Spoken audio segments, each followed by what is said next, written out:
عن موسى بن أبي عائشة عن عبيد الله بن عبد الله بن عتبة قال دخلت على عائشة رضي الله عنها فقلت ألا تحدثيني عن مرض رسول الله صلى الله عليه وسلم قالت بلى فقال النبي صلى الله عليه وسلم فقال أصلى الناس فقلنا لا يا رسول الله صلى الله عليه وسلم وهم ينتظرونك قال ضعوا لي ماء في المخضب قالت ففعلنا فاغتسل فذهب لينوء فأغمي عليه ثم أفاق فقال أصلى الناس قلنا لا وهم ينتظرونك يا رسول الله صلى الله عليه وسلم قال دعوا لي ماء في المخضب قالت فقعد فاغتسل ثم ذهب لينوء فأغمي عليه ثم أفاق فقال أصلى الناس قلنا لا هم ينتظرونك يا رسول الله صلى الله عليه وسلم فقال دعوا لي ماء في المخضب فقعد فاغتسل ثم ذهب لينوء فأغمي عليه ثم أفاق فقال أصلى الناس قلنا لا هم ينتظرونك يا رسول الله صلى الله عليه وسلم والناس عكوف في المسجد ينتظرون رسول الله صلى الله عليه وسلم لصلاة العشاء الآخرة فأرسل النبي صلى الله عليه وسلم إلى أبي بكر بأن يصلي بالناس فأتاه الرسول فقال إن رسول الله صلى الله عليه وسلم يأمرك أن تصلي بالناس فقال أبو بكر وكان رجلا رقيقا يا عمر صل بالناس فقال له عمر أنت أحق بذلك فصلى أبو بكر تلك الأيام ثم إن النبي صلى الله عليه وسلم وجد من نفسه خفة فخرج بين رجلين أحدهما العباس لصلاة الظهر وأبو بكر يصلي بالناس فلما رآه أبو بكر ذهب ليتأخر فأمر إليه النبي صلى الله عليه وسلم بأن لا يتأخر فقال أجلساني إلى جنبه فأجلساه إلى جنب أبي بكر قال فجعل أبو بكر يصلي وهو قائم بصلاة النبي صلى الله عليه وسلم والناس بصلاة أبي بكر والنبي صلى الله عليه وسلم قاعد قال عبيد الله فدخلت على عبد الله بن عباس فقلت له ألا أعرض عليك ما حدثتني عائشة عن مرض رسول الله صلى الله عليه وسلم قال هاتي فعرضت عليه حديثها فما أنكر منه شيئا غير أنه قال أسمت لك الرجل الذي كان مع العباس قلت لا قاله علي بن أبي طالب رضی اللہ عنہ. یہ باب ہے کہ یقیناً امام اس لیے بنایا جاتا ہے کہ اس کی ابتدا کی جائے. نبی صلی اللہ علیہ وسلم نے اپنی بیماری میں جو نماز پڑھی وہ بیماری کے جس میں آپ فوت کیے گئے آپ نے جو لوگوں کو نماز پڑھائی آپ نے بیٹھ کر پڑھائی تھی.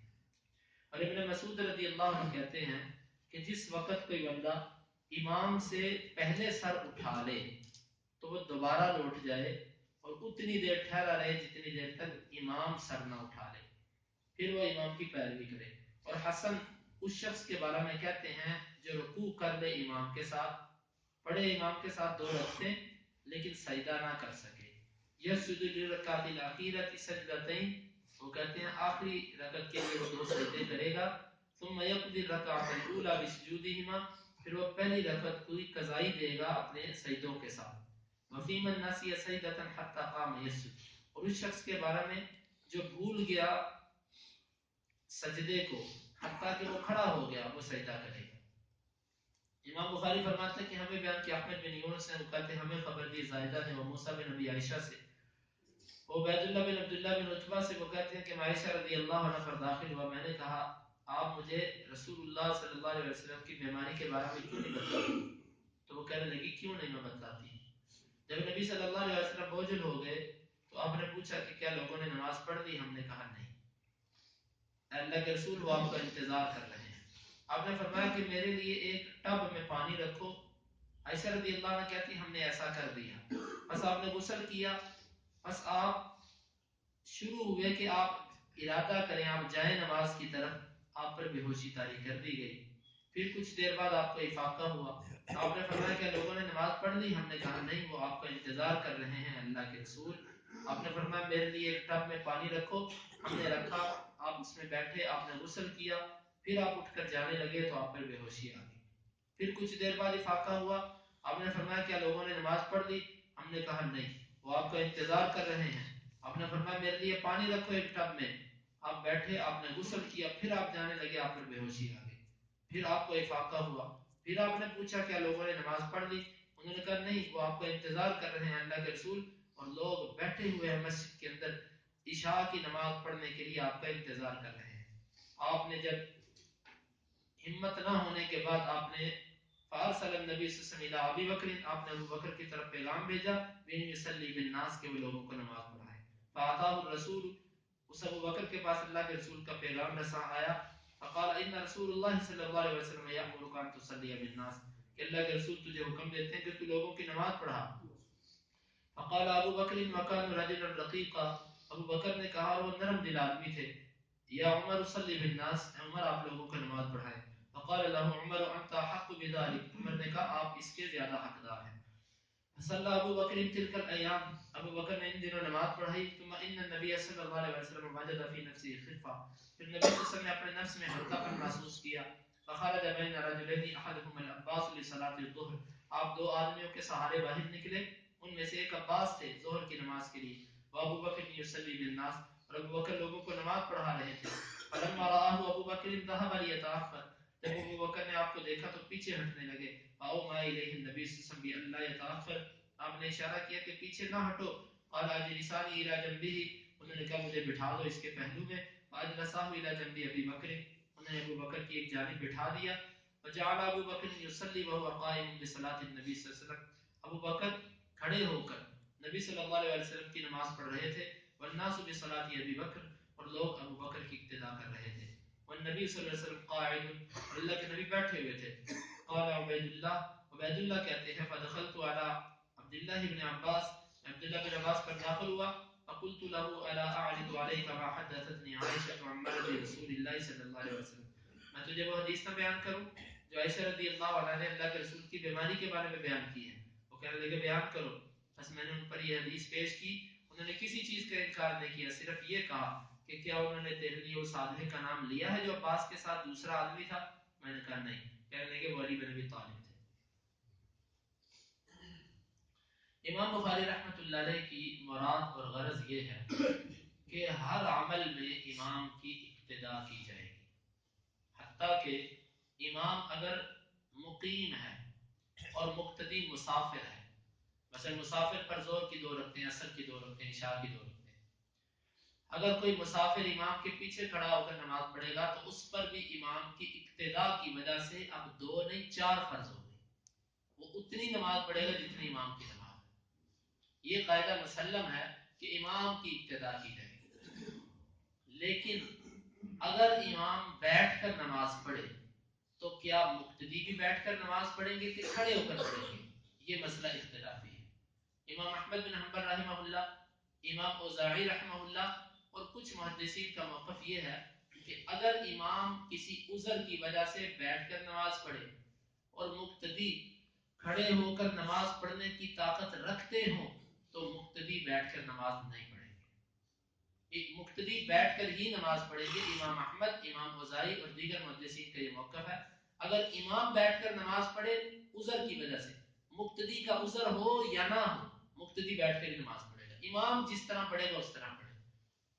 لیکن امام بخاری، امام شافعی اور دیگر ائمہ فقہا، امام ابو حنیفہ اور دیگر محدثین کا، جمہور علماء کا یہ موقف ہے اگر امام کسی عذر کی وجہ سے بیٹھ کر نماز پڑھے اور مقتدی کے عذر نہ ہو تو مقتدی کھڑا ہو کر نماز پڑھے گا، وہ بیٹھ کر نماز نہیں پڑھے گا۔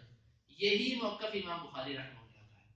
امام بخاری اسی موقف کے قائل ہیں، اسی لیے امام بخاری نے شروع میں باب تو یہ باندھا ہے کہ امام اس لیے بنایا جاتا ہے کہ اس کی پیروی کی جائے، لیکن ساتھ ہی یہ بتلا دیا ایک صورت میں پیروی نہیں کی جائے گی، وہ صورت یہ ہے کہ جب امام کسی عذر کی وجہ سے بیٹھ کر نماز پڑھے تو مقتدی کے پاس اگر عذر نہیں تو اس مسئلے میں امام کی اقتداء نہیں کی جائے گی، امام کی اقتداء اس مسئلے میں نہیں کی جائے گی۔ ان کی دلیل یہ ہے، یہ کہتے ہیں کہ مثال کے طور پہ اگر امام مسافر ہے، امام مسافر ہے، مسافر پر 2 رکعتیں فرض ہوتی ہیں، ظہر کی، عصر کی، عشاء کی، امام مسافر ہے، وہ 2 رکعتیں پڑھ کے سلام پھیر دے گا۔ اب مقتدی مقیم ہے، وہ 2 رکعتیں پڑھ کے سلام نہیں پھیرے گا امام کی وجہ سے، بلکہ جو چیز اس کے اوپر فرض ہے وہ باقی کی باقی رہے گی، وہ اٹھ کر 2 مزید پڑھ کے اپنی 4 پوری کرے گا۔ اسی طرح وہ کہتے ہیں کہ یہ صورت بھی ایسی ہے کہ جس میں امام بیٹھ کر نماز پڑھتا ہے عذر کی وجہ سے، پیچھے والے کا کوئی عذر نہیں، تو پیچھے والا کھڑا ہو کر نماز پڑھے، بیٹھ کر نہیں پڑھے۔ امام احمد بن حنبل رحمہ اللہ، ان کی دلیل وہ حدیث ہے کہ نبی صلی اللہ علیہ وسلم نے فرمایا کہ امام اس لیے بنایا جاتا ہے کہ اس کی پیروی کرو، جس وقت وہ بیٹھ کر نماز پڑھے تم بھی بیٹھ کر نماز پڑھو، بخاری میں یہ حدیث آ رہی ہے۔ اور امام شافعی رحمہ اللہ کی دلیل یہ حدیث ہے، وہ کہتے ہیں کہ نبی صلی اللہ علیہ وسلم نے جو آخری نماز پڑھائی تھی اس نماز میں آپ بیٹھے ہوئے تھے، ابو بکر آپ کے مقتدی تھے اور سارے صحابہ ابو بکر کے مقتدی تھے، تو اس نماز کے اندر اگر یہ حکم ہوتا تو نبی صلی اللہ علیہ وسلم بھی مقتدیوں کو اشارہ کرتے کہ تم سب بیٹھ جاؤ۔ اس میں اللہ کے نبی نے بیٹھ کر نماز پڑھی، سب نے کھڑے ہو کر نماز پڑھی۔ یہ دلیل ہے امام شافعی رحمہ اللہ وغیرہ کی کہ اگر امام عذر کی وجہ سے بیٹھ کر نماز پڑھے تو مقتدی کے لیے بیٹھ کر نماز پڑھنا لازم نہیں ہے، وہ کھڑا ہو کر نماز پڑھے گا۔ اس کے بارے میں قطعی بات انشاءاللہ وہ کل کے درس میں آئے گی۔ اس مقصد کے لیے امام بخاری نے باب قائم کیا اور تائید کے طور پر یہ پیش کیا کہ اللہ کے رسول نے بیٹھ کر نماز پڑھائی تھی اس بیماری میں جس میں آپ فوت ہوئے تھے۔ اور عبداللہ بن مسعود رضی اللہ عنہ کہتے ہیں کہ اگر کوئی امام کی اقتداء کر رہا ہے، امام سے پہلے وہ رکوع میں سر اٹھا لے یا سجدے میں اس نے امام سے پہلے سر اٹھا لیا، مثلا بعض دفعہ ایسے ہوتا ہے اسپیکر خراب ہو گیا، کسی نے گمان یہ کیا کہ امام نے اللہ اکبر کہہ دیا، اسے سر اٹھایا، تو عبداللہ بن مسعود رضی اللہ عنہ فرماتے ہیں کہ اگر اس نے امام سے پہلے سر اٹھایا تو دوبارہ رکوع میں چلا جائے، دوبارہ سجدے میں چلا جائے، جب تک امام سر نہ اٹھائے یہ سر نہ اٹھائے۔ یہ نہیں کہ امام سے پہلے سر اٹھا لے اور کہ اب تو میں نے اٹھا ہی لیا چلو کوئی نہیں بیٹھا، نہیں، اگر امام سے پہلے سر اٹھا لیا تو دوبارہ رکوع میں چلا جائے، دوبارہ سجدے میں چلا جائے، اگر امام سے پہلے اٹھ گیا ہے تو دوبارہ بیٹھے جب تک امام نہ اٹھے اس وقت تک نہ اٹھے، امام کی اقتداء لازم ہے۔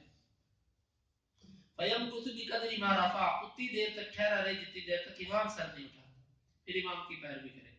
اور حسن بصری فرماتے ہیں اس شخص کے بارے میں کہ جس نے امام کے ساتھ 2 رکعتیں پڑھی اور رش کی وجہ سے وہ سجدہ نہیں کر سکا۔ حسن بصری فرماتے ہیں کہ جمعے کا دن ہو، بہت زیادہ مسجد میں رش ہو کہ سجدے کی جگہ ہی نہ مل سکے، بعض دفعہ ایسے ہوتا ہے سجدے کی جگہ ہی نہ مل سکے، تو وہ کہتے ہیں کہ اس میں وہ کیا کرے گا، اس میں جب لوگ نماز پڑھ کے فارغ ہو جائیں گے تو وہ 2 سجدے بھی کرے گا اور اپنی نماز 1 رکعت بھی دوبارہ پڑھے گا، 1 رکعت وہ دوبارہ پڑھے گا کیونکہ سجدہ نہیں ہوا، اور سجدہ جو ہے 1 رکعت کے فرائض میں سے ہے، تو جب کسی 1 رکعت کی فرض چیز رہ جائے تو وہ رکعت نہیں ہوتی۔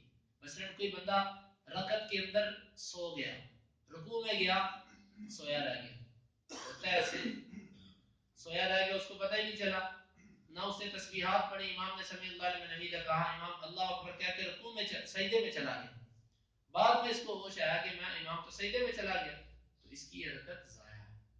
یا ایک بندہ امام نے سجدہ کیا، اس نے بھی سجدہ کیا، اب یہ سجدے میں جا کے سو گیا، امام اٹھا اس نے دوسرا سجدہ بھی کیا، پھر امام اٹھا اس رکعت کے لیے کھڑا ہو گیا، تو اب اس کو کسی نے اٹھا دیے، اس کو ہوش آ گئی، تو اس کی یہ رکعت ضائع ہوگی، یہ رکعت دوبارہ پڑھے گا، یہ رکعت دوبارہ پڑھے گا۔ جس رکعت میں رکوع رہ جائے یا جس رکعت میں سجدے دونوں رہ جائیں یا ایک رہ جائے یہ رکعت شمار نہیں کی جاتی۔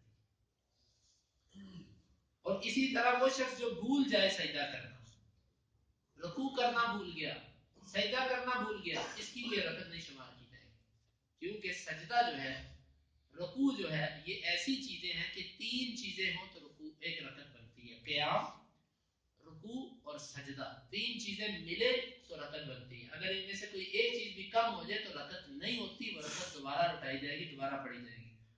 آگے حدیث ہے کہ عبید اللہ کہتے ہیں کہ میں نے عائشہ رضی اللہ عنہ سے کہا کہ مجھے اللہ کے رسول جب بیمار ہوئے وہ والی حدیث سنا، وہ کہتے ہیں کہ نبی صلی اللہ علیہ وسلم کا جسم جب بوجھل ہو گیا بیماری کی وجہ سے تو آپ نے نماز پڑھانے کے لیے جانا چاہا لیکن آپ سے نہ جایا گیا، آپ نے فرمایا اس طرح کرو، ایک ٹب میں پانی رکھو، جسم تپ رہا تھا کہ میں اپنے جسم پر پانی بہاؤں، کچھ بیماری میں، کچھ بخار میں کچھ ہلکا پن آئے اور میں جا کر نماز پڑھوں۔ آپ گئے، آپ نے غسل کیا، اٹھ کر جانے لگے نماز پڑھانے کے لیے، بے ہوش ہو گئے، پھر کچھ دیر بعد ہوش آیا، آپ نے فرمایا کیا لوگوں نے نماز پڑھ لی؟ اندازہ کیجئے کہ نماز کی محبت اس قدر غالب تھی نبی صلی اللہ علیہ وسلم پر کہ جب ہوش آتا تو سب سے پہلے سوال یہ ہوتا ہے. یہ اس وقت ہوتا ہے کہ جب کسی بندے کے دل و دماغ میں کوئی چیز بس جائے.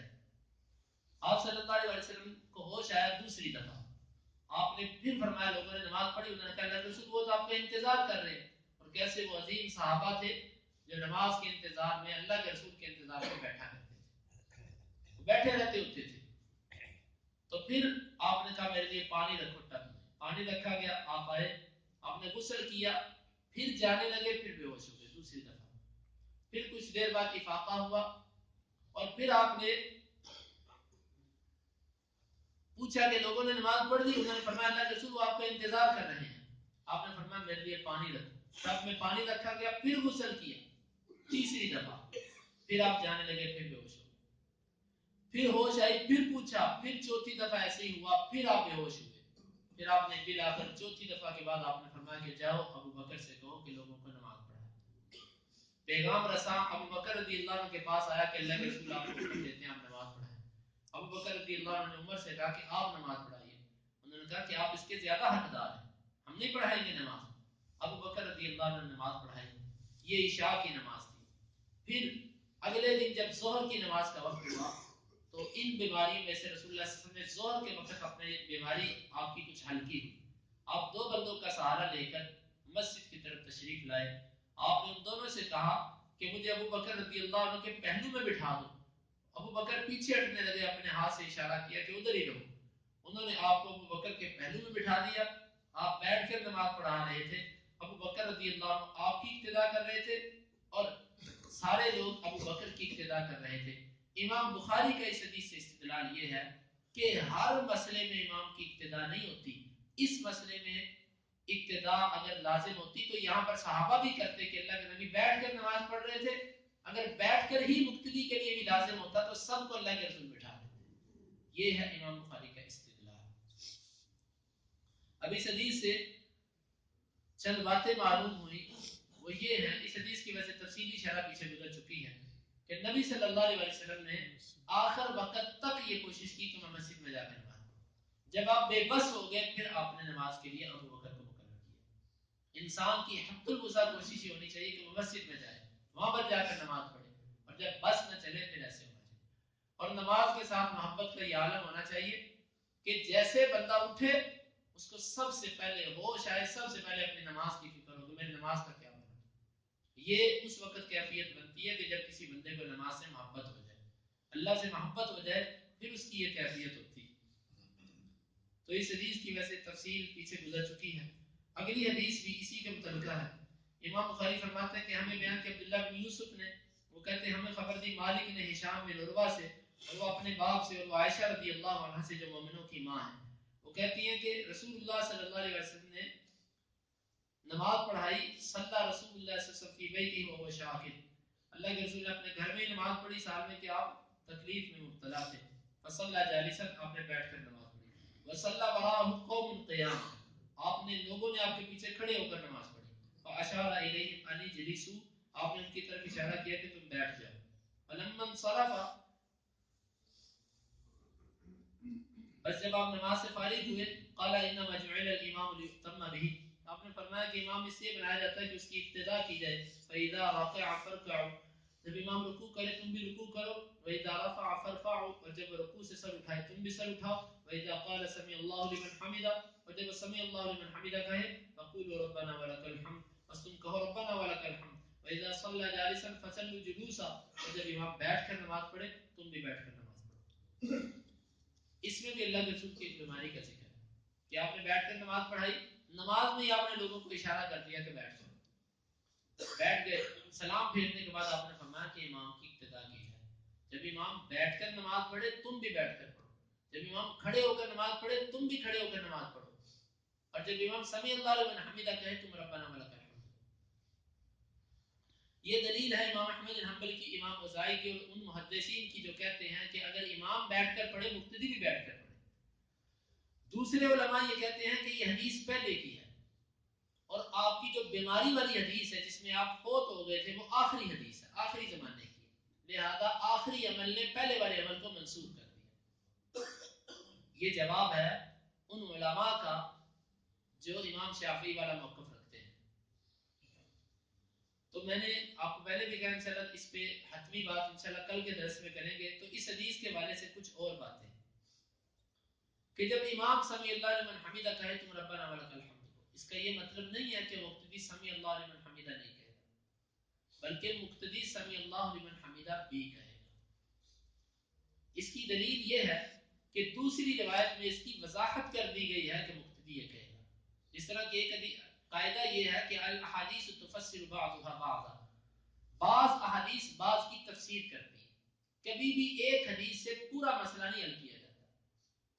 قاعدہ یہ ہے ایک مسئلے کو حل کرنے کا طریقہ یہ ہوتا ہے کہ اس مسئلے کے متعلقہ جتنی احادیث ہیں ان سب کو سامنے رکھا جائے اور پھر مسئلے کو حل کیا جائے. اگر آپ صرف ایک کتاب کو کھول لیتے ہیں، ایک حدیث کو کھول لیتے ہیں اور اس کو پڑھ کر آپ مسئلہ حل کرنا چاہتے ہیں تو یقیناً آپ غلطی کر جائیں گے. ساری احادیث کو سامنے رکھیے، تمام احادیث کو ملانے سے ایک بات سمجھ آتی ہے. تمام احادیث کو اگر کوئی یہ کہے کہ یہاں پر آیا کہ امام سمی اللہ لمن حمیدہ کہے تم ربنا ولک الحمد کو، تو یہ بات درست نہیں ہے. یہ بات درست نہیں ہے کیونکہ دوسری احادیث کے اندر اس کی صراحت ملتی ہے کہ مقتدی بھی سمی اللہ لمن حمیدہ کہے گا. تو انشاءاللہ اس پر کچھ دلائل اور بھی ہیں کہ نبی صلی اللہ علیہ وسلم جس طرح نماز پڑھتے تھے اس طرح نماز پڑھنا ہمارے اوپر لازم ہے. آپ نے کبھی مقتدی کو اس چیز سے منع نہیں کیا کہ وہ سمی اللہ لمن حمیدہ نہ کہے. اور کوئی صحابہ کے آثار ملتے ہیں کہ وہ امام کے پیچھے یہ کہا کرتے تھے وَكُنْ نُتَابِعُهُ مَعًا، امام سمی اللہ لمن حمیدہ کہتا ہم ساتھ ساتھ امام کی پیروی کرتے رہتے ہیں. تو اس پر آثار اور دلائل موجود ہیں کہ مقتدی بھی سمی اللہ لمن حمیدہ کہے گا، ربنا ولک الحمد والے کلمات دونوں مقتدی کہے گا. یہی موقف امام احمد بن حنبل اور دیگر محدثین کا ہے. انشاءاللہ اس پر امام بخاری ایک مستقل باب بھی باندھیں گے، وہاں پر ہم اس پر تفصیلی گفتگو کریں گے. تو یہ حدیث ہیں، ان کا انشاءاللہ تطبیق وہ کل کے درس میں آئے گی. اللہ تعالیٰ سے دعا ہے اللہ اس پر عمل کی توفیق عطا فرمائے. اللهم انفعنا بما علمتنا وعلمنا ما ينفعنا وزدنا علما.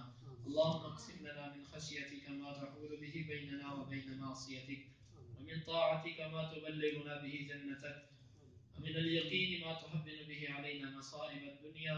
متعنا اللهم بأسماعنا وأبصارنا وقواتنا أبدا ما أحييتنا، واجعله الوارث منا، واجعل ثأرنا على من ظلمنا، ولا تجعل مصيبتنا في ديننا، ولا تجعل